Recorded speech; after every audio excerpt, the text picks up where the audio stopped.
Commander Taewon Kim sat alone in the control room of his salvage ship, the Horizon's Edge. The soft beeping of instruments filled the quiet space as he guided the vessel through a dense asteroid field. His dark eyes scanned the screens, looking for anything valuable among the floating rocks. "Ship's log, day 437, he said to the recording system. "Asteroid field ZX-29 shows promise. Several metallic signatures detected." He took a sip of cold coffee and grimaced. 6 months alone in space made even bad coffee taste good. The scanner suddenly beeped loudly. Taewon leaned forward, frowning at the unusual reading. "That's not normal asteroid composition."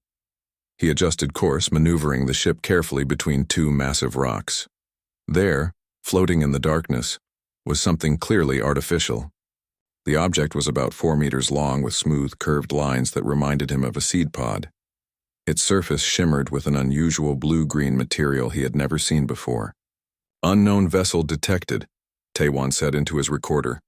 "Doesn't match any human design in my database." He brought the horizon closer, engaging the external lights to get a better look. The vessel was damaged, with a large crack running along one side. As the light hit it, he could see faint movement through a small transparent section. Taewon's heart jumped. "There's someone inside." He quickly put on his spacesuit, checking the oxygen levels twice before heading to the airlock. This was potentially dangerous. First contact situations were supposed to be handled by proper authorities, not lone salvage captains. But if someone was trapped inside, they might not have time to wait for help. The space between the ships was silent and cold. Taewon moved carefully, using his suit thrusters to approach the alien vessel. Up close, he could see that the damage was extensive. The crack had nearly split the small craft in two. Taewon reached the transparent section and wiped away space dust with his gloved hand. Inside, he saw a humanoid figure slumped against a control panel. The being had a slender body with skin that seemed to shimmer with iridescent colors, even in the dim emergency lighting. A delicate feathered crest adorned its head, now hanging limply to one side. "Hello?" Taewon called uselessly, knowing sound wouldn't travel through space. He tapped on the clear material instead. The being's eyes opened slowly, large, almond-shaped eyes with no visible pupils, just swirling patterns of gold and green. The alien tried to move but winced in pain. Taewon pointed to himself, then to his ship, making a lifting motion. The alien seemed to understand, giving a weak nod before losing consciousness again. Finding an entry point took precious minutes. Finally, Taewon located what appeared to be an emergency release. He pulled the lever and a section of the hull slid open with a silent whoosh of escaping air. Inside, the air was thin but breathable according to his suit sensors. Taewon kept his helmet on as he made his way to the injured alien. Up close, he could see that the being was female, at least by human standards. A wound on her side leaked a strange blue-silver fluid.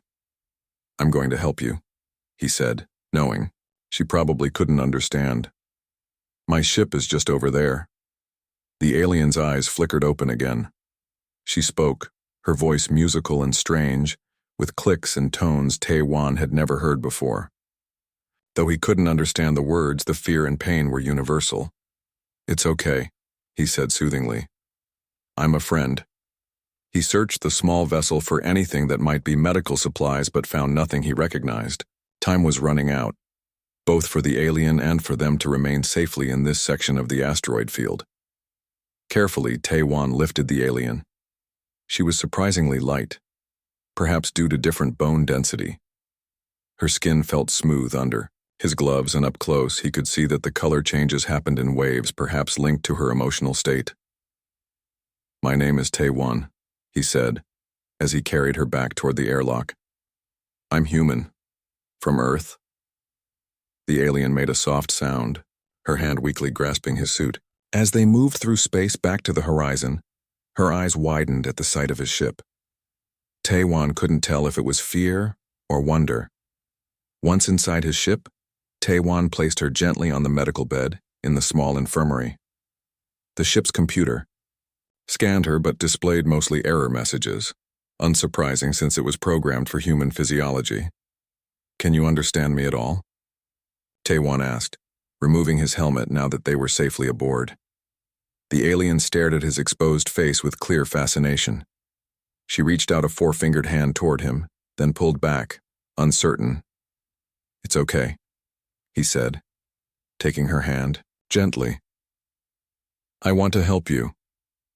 Taiwan searched his database for any information about alien species matching her appearance. The closest match was the Naori, a reclusive species humans had made limited diplomatic contact with 2 years earlier. The images showed similar features: the iridescent skin, feathered crests, and large, pupilless eyes. "You're Naori?" he asked, showing her the image on his tablet. The alien nodded weakly, pointing to herself. "Jisoo," she said carefully, as if sharing something precious. "Jisoo," Taiwan repeated. "I'm Taiwan." He pointed to the wound on her side. "I need to help you with that. I don't know Naori medicine, but I'll do my best." Jisoo seemed to understand his intent. She moved her hand away from the wound, giving him access. Taiwan gathered his medical supplies, choosing the most basic and hopefully universal treatments: disinfectant, wound sealant, and pain relievers. Testing a small amount of disinfectant on her uninjured skin first, Taiwan watched carefully for any negative reaction. When nothing happened, he proceeded to clean the wound. Jisoo hissed in pain but remained still, her eyes never leaving his face. "I'm sorry," he said softly. "Almost done." The wound sealed cleanly with the medical adhesive. Taiwan wrapped a light bandage around her torso, noticing how her breathing seemed to ease once the wound was treated. Jisoo's skin color shifted to a softer blue as she relaxed. She spoke again, a flowing series of musical sounds. "I don't understand your language," Taiwan said, "but we'll figure something out." He brought her water and some simple food, nothing too exotic that might cause an allergic reaction. Jisoo examined everything carefully before trying small amounts.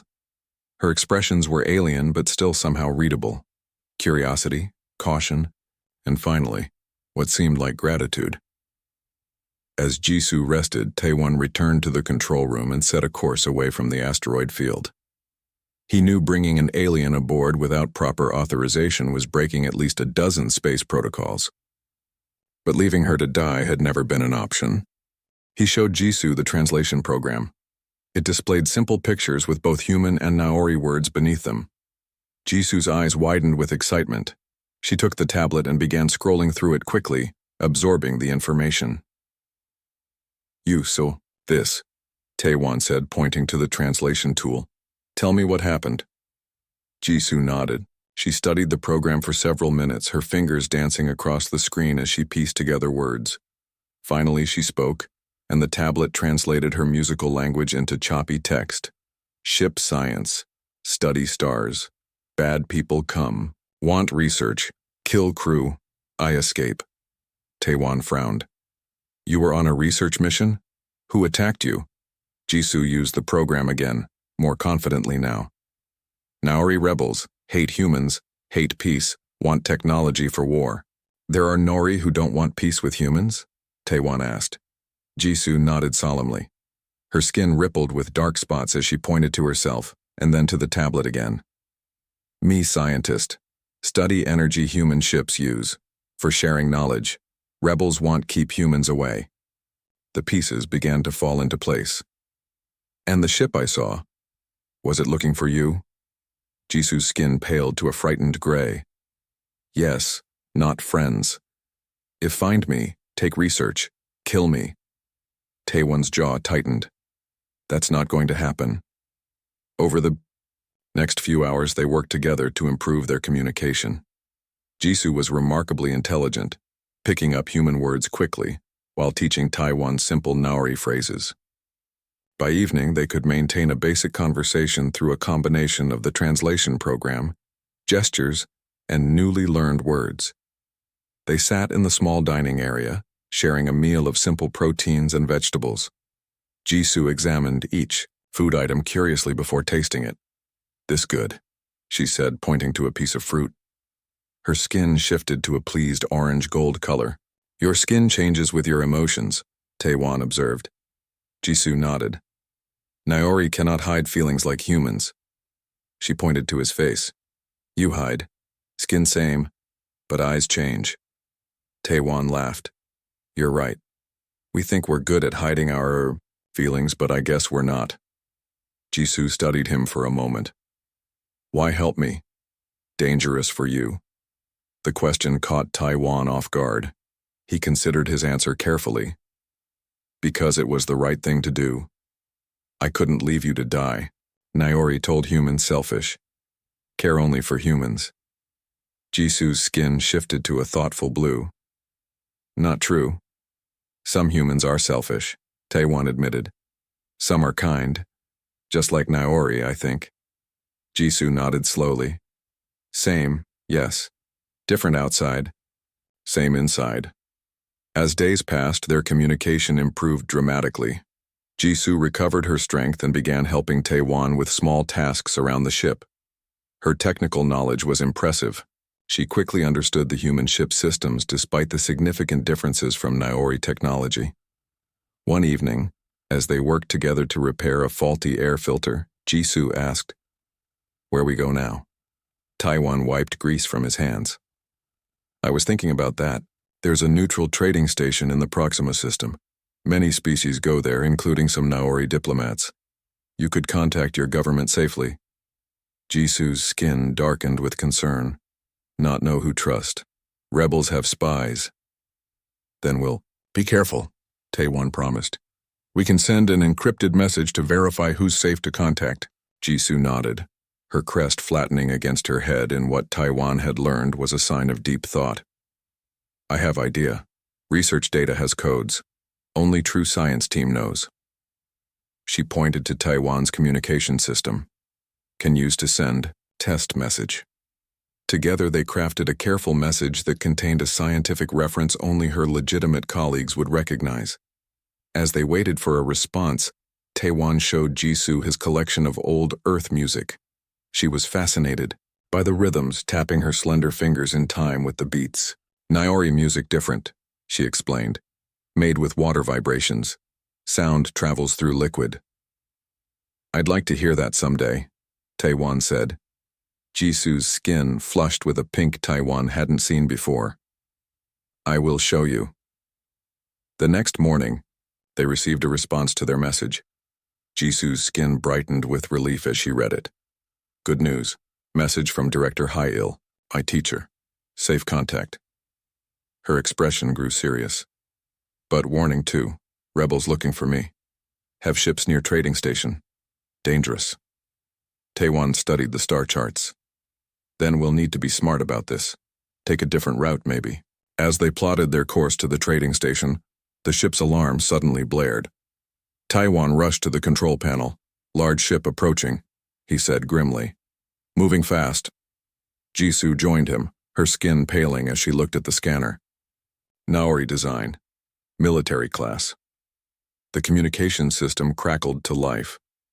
A stern voice spoke in the Naori language, followed by a rough translation in human standard. Human vessel. You hold Naori citizen. Return immediately. Compliance required. Jisoo's skin turned almost white with fear. Not real authority. Voice pattern wrong. Rebels. Taewon gripped the controls tightly. How do they keep finding us? Jisoo's eyes widened with sudden understanding. She rushed to the medical bay and returned with a small device she had removed from her bandages. Tracker, she said, her voice shaking. In my wound. Taewon took the device and crushed it under his boot. Too late for that now, we need to run. He fired up the engines to full power as the larger ship grew closer on the scanner. The horizon's edge might be smaller, but it was faster and more maneuverable, and Taewon knew these sectors better than most. Hold on, he told Jisoo. This might get rough. As they accelerated away from the pursuing vessel, Jisoo's hand found his shoulder. Her touch was light but reassuring. Together, she said simply. We survive together. Taewon nodded, setting course for a nearby nebula where they might lose their pursuers. The stars blurred as the ship jumped to higher speed, carrying them into uncertainty, but also perhaps into a new understanding between their worlds. 3. Horizon's Edge shuddered as it entered the dense clouds of the Cygnus Nebula. Taiwan gripped the controls tightly, navigating through swirls of cosmic dust and ionized gas that glowed in vibrant purples and blues. Behind them, the larger Nori vessel followed relentlessly. "They're gaining," Taiwan said, checking the rear scanners. This ship wasn't built for extended high-speed chases. Jisoo stood beside him, her skin shifting between anxious yellows and determined blues. She studied the navigation screen carefully. "Nebula has magnetic storms," she pointed out, her finger tracing a path through the densest part of the cloud. "Big ship harder to control in storms." Taiwan nodded, understanding her strategy. "We're smaller so we can maneuver better." "Good. Thinking." He adjusted their course, diving deeper into the heart of the nebula. The view outside the windows changed from the blackness of space to a swirling mist of colors.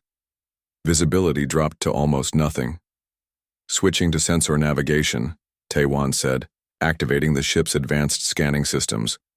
The computer created a three-dimensional map of their surroundings, showing obstacles and energy fluctuations. The communication system crackled. The same stern Naori voice came through, now with obvious anger. "Human vessel, stop immediately, you steal Naori." "Scientist, crime against our people." Jisoo's skin darkened with indignation. She moved to the communication panel and pressed the response button. "Lies," she said firmly in her own language. "You attacked research ship, killed my friends. You are criminals." There was a pause before the voice responded, now dropping all pretense of authority. "Give us the research data, Jisoo. Then perhaps we let human live." Taiwan glanced at her. "What research data do they want so badly?" Jisoo's expression grew solemn. "Energy conversion system. Make ships travel farther using less fuel. Peaceful technology for trade." Her skin rippled with anger. "They want for warships." A sudden blast rocked their ship. The pursuing vessel had fired a warning shot that passed just meters from their hull. "They're not asking nicely anymore," Taiwan muttered, pushing the ship into a sharp dive. The Horizon's Edge plunged deeper into the nebula, where massive clouds of dust obscured them from visual tracking. The magnetic storms Jisoo had mentioned began to affect both ships. Systems flickered and guidance computers struggled to compensate for the interference. "Engine heat rising," the computer warned. "Recommend reducing speed." "Not an option right now," Taiwan replied, pushing the throttle even further. A loud bang echoed through the ship, followed by flashing red lights. Smoke began pouring from a panel in the rear corridor. "Engine cooling system damaged," the computer reported. Jisoo was already moving. "I help fix, you fly." Taiwan wanted to stop her. It was dangerous to work on a damaged system during a chase, but they had no choice. "Tools are in the storage locker. Be careful." While Taiwan continued evading the larger ship, Jisoo worked rapidly in the engine room. Through the ship's internal cameras, he could see her connecting bypass wires and rerouting coolant with impressive skill. Her six-fingered hands moved with precision that no human engineer could match. Another blast hit closer this time, causing the ship to spin.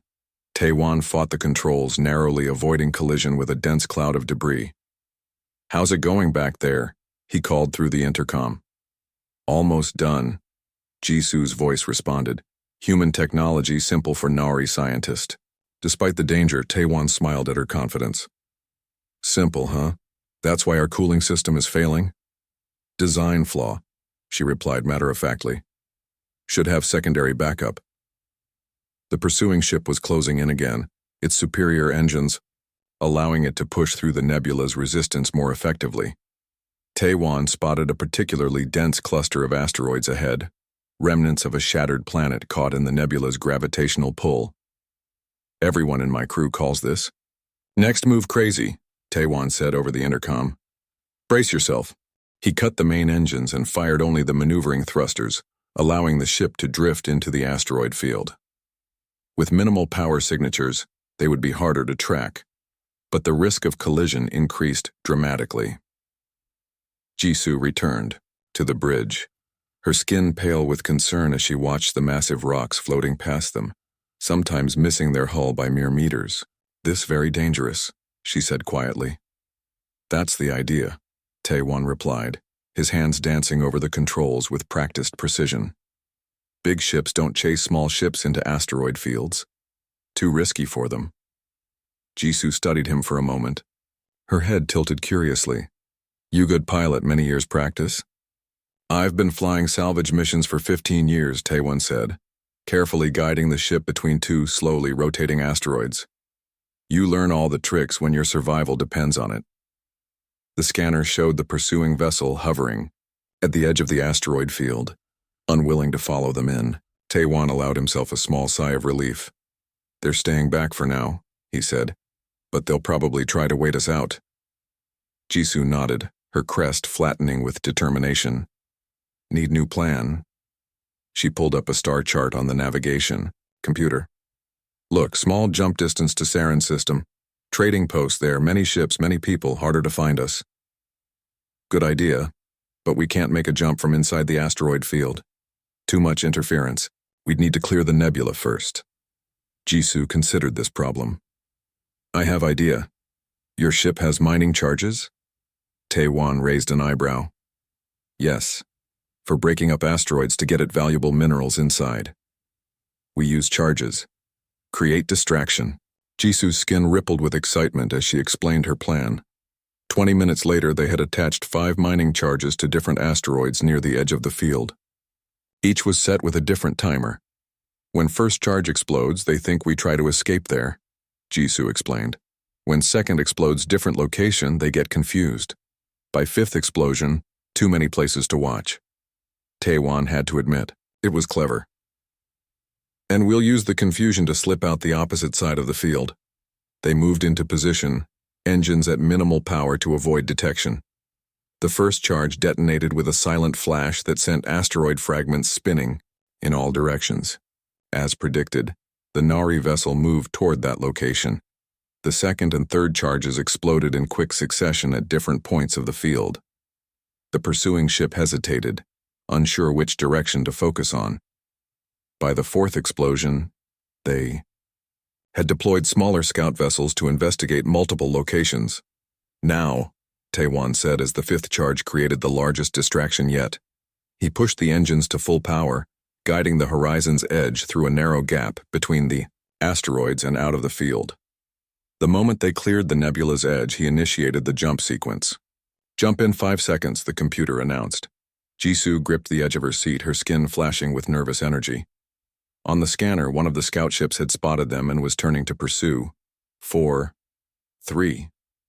The scout ship fired, but the distance was too great for an accurate shot. 2, 1. The stars stretched into lines as the horizon's edge jumped into hyperspace, leaving the Naori vessels behind. Tae-Wan leaned back in his chair, allowing himself to relax slightly. We made it. Jisoo's skin shifted to a calm blue. For now. Her large eyes met his. Thank you. Risk your life for me. For stranger. Not a stranger anymore, Tae-Wan said simply. Jisoo placed her 4-fingered hand lightly on his arm, her skin glowing with a warm golden hue. Not stranger, she agreed. Friend. The ship hummed peacefully around them as they traveled through hyperspace, the immediate danger behind them. But both knew this was just a temporary reprieve. The journey to the trading post would take 16 hours, time to rest, repair, and prepare for whatever awaited them there. The horizon's edge drifted quietly through hyperspace, its engines humming at a steady rhythm. In the small galley, Tae-Wan and Jisoo sat across from each other sharing a simple meal. 4 days had passed since their narrow escape from the Nari rebels. The trading post was still 3 days away, giving them time to rest and make repairs. Try this one, Tae-Wan said, pushing a bowl of noodles toward Jisoo. It's an old recipe, from my home. Jisoo examined the food curiously. Her slender fingers picked up the eating utensils with surprising grace. Over the past days, she had quickly adapted to human tools despite having only 4 digits on each hand. She took a careful bite, and her skin rippled with pleasure, shifting to a warm orange hue. Good taste, she said, her command of human language, improving daily. Sweet and, what word? Sharp? Spicy, Taewon offered. We call that flavor spicy. Jisoo nodded, committing the new word to memory. Naori food never spicy, mostly soft textures, mild tastes. After their meal, they moved to the ship's small lounge area. Taewon pulled out a deck of playing cards, something he had been teaching Jisoo over the past evenings. Ready to lose again? He asked with a smile. Jisoo's skin flashed with competitive blue patterns. Not lose this time, I learn your strategy. As they played, Taewon noticed that Jisoo's skin would shift colors subtly when she had a good hand. It was like a built-in tell that she couldn't control. He decided not to mention it, finding her transparent emotions endearing. Your skin changes color when we play, he observed casually after winning the third round. Jisoo's crest flattened against her head in what he now recognized as embarrassment. Her skin flushed a deep purple. Cannot hide feelings, she said, setting down her cards. Big problem in games with humans. She looked at him with her large, expressive eyes. You have advantage. Your face stays same when cards good or bad. Taewon laughed. I've been told I have a good poker face, but you're getting better at reading small changes in my expression. Eyes show much, Jisoo said, studying his face. Small muscles here, she gestured to the corners of his eyes, move differently when happy or worried. Their conversation shifted to deeper topics as the evening progressed. Jisoo explained more about her research work and how it could help both their species. Energy system I develop uses quantum compression, she said, creating a simple diagram on Taewon's tablet. Make ships travel twice distance with same fuel. That would change everything for independent operators like me, Taewon said, genuinely impressed. Fuel costs are what keep most of us working salvage jobs just to break even. Jisoo nodded. Same for many Naori ships. Technology meant for sharing. Help both species. Her skin darkened with anger. Rebels want only for Naori military. Keep humans dependent on limited fuel systems. There are always people who fear cooperation more than conflict, Taewon said quietly. They sat in comfortable silence for a moment. The ship's viewports showed the strange non-space of hyperspace travel, streaks of light rushing past them. Your world, Jisoo asked suddenly. What is it like? Taewon thought about Earth, a place he hadn't seen in nearly 3 years. It's beautiful. Full of different environments, mountains, oceans, forests, deserts. Too many people in some places, but there are still quiet corners if you know where to look. Family there? Jisoo asked. My parents died years ago. I have a sister in New Seoul. We talk when I'm in range of communication networks. He smiled sadly. Space travel makes keeping close relationships difficult. Jisoo's skin shifted to a sympathetic shade of blue-green. Naori, same problem. Scientists travel long times, miss important family gatherings. What about your family? Taewon asked. Jisoo's crest rippled slightly. Parents both scientists also. Brother studies art forms. Her expression grew distant. Not see them for 2 seasonal cycles. Now they worry, with research ship attacked. Taewon reached across the table and gently touched her hand. We'll find a way to let them know you're safe. The touch created an unexpected moment between them. Jisoo's skin glowed with a soft pink light he had never seen before. She didn't pull away. Naori not often touch other species, she said quietly, but feels comfortable with you. The next day, Taewon showed Jisoo how to perform basic maintenance on the ship's exterior sensors. They worked together in the airlock chamber, wearing light pressure suits as a precaution. This connection keeps shorting out, he explained, pointing to a frayed wire. It's been a problem since I bought this ship. Jisoo examined the wiring, carefully. Design inefficient. Naori would put connector here instead. She pointed to a different section of the panel. Show me, Taewon said, handing her the tools. Jisoo worked with impressive speed, her slender fingers reconnecting the system in a way Taewon had never considered. When she finished, the sensor readings were clearer than they had been in years. That's Amazing, he said. Where did you learn to work with human technology? Study all technology, Jisoo replied. Part of research position. Learn from many species. She hesitated, then added, humans make good technology. Different from Naori, not better or worse, just different approach.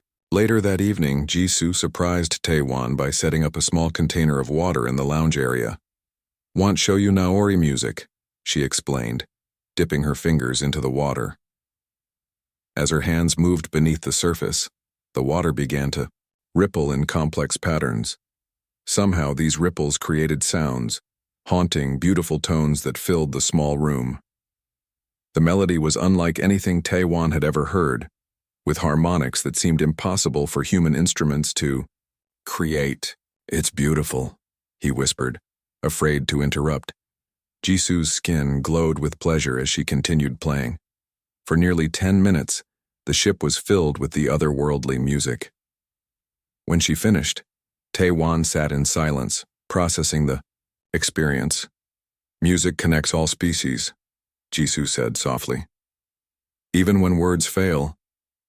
I've traveled to 12 different star systems, Taewon said, but I've never experienced anything like that. Jisoo's skin flushed that unusual pink again. Happy to share with you. She hesitated, then asked, your music can show me more? Taewon selected some classical earth music, pieces that had survived centuries. As the sounds of a violin concerto filled the room, he watched Jisoo's reaction.